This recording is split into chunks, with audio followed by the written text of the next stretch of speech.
We are celebrating this Mass here in Loyola, in the Chapel of the Conversion of St. Ignatius. And we've been well prepared for this Mass by the story that's been told, first of all by Teresa as we were approaching the city, and secondly through this marvelous tour that we have just experienced. So we thank God for preparing us in this way to celebrate this great event of St. Ignatius's conversion. When he speaks about it himself, which you can read in the Liturgy of the Hours on his feast day, he talks about how, having grown up, he read all of these romantic novels about chivalry and knighthood and those sorts of things. And then he went off to become a knight. And we heard how he was wounded. He was shot by a cannonball in both legs and then brought back here to recover. Well, being bored at that, he asked for some books to read. And what does he get? The Life of Christ and the Life of the Saints. So he reads these, and he begins to reflect on his feelings as he had read those books. He said, you know, when I used to read these books about knighthood and all of that sort of thing, I really enjoyed those. But the enjoyment went away as fast as it came. But when I read the lives of the saints and the life of Christ, I got excited about those, but that excitement continued. The satisfaction of having read those books continued, and I started to desire to live a life in that fashion.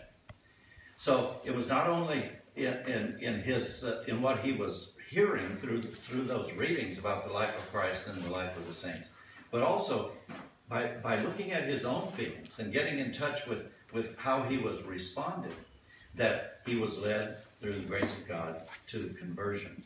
And that's sort of a key right there to his spirituality, that we recognize not only what we're hearing from outside and analyzing from outside, but also what's going on within our hearts and within our emotions, because we are human beings. And that reflection on emotional experience leads us to a union with God as well. He developed a process of focusing on Scripture and also discernment for what God might want to do with his life.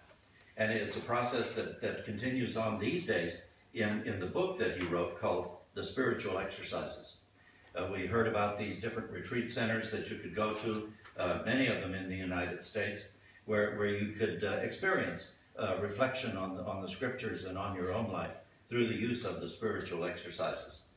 But even if you can't go to a retreat house for that, I would like to recommend to you a book that I came across just recently. It's a brand new book by James Martin, and it's called The Jesuit Guide to Practically Everything. The Jesuit Guide to Practically Everything. And what that refers to is not every little thing in the world like an encyclopedia, but once you discover God and you bring God into your heart, then you have captured practically everything. And he explains this in a beautiful way. The nice thing about this book is you don't have to be a theologian to read it and to comprehend what he has to say. It's a beautiful, popular book. Now, I have discerned one thing, however, in reading that book, and that is that you can't read it while you're falling asleep in bed. You need to be alert, because the things that he says are too important, and you never remember them if you are on the way to falling asleep. But if you're really looking for some organization in your spiritual life, I'd like to recommend it. James Martin, the Jesuit's Guide to Practically Everything. Now, within our hearts, our faith might begin very small. We should start wherever we are and allow the faith to grow in our lives. It might be only a spark, but it can grow into a great fire. In terms of the gospel, it might be only a mustard seed, but it can grow into a great plant. It might be only a little yeast in the dough. However, it can make the whole loaf of bread rise. So, what I would say to you is let whatever knowledge you have or understanding of your faith grow as you interact with that in your feelings. Work at developing it and share it with others. Now, as the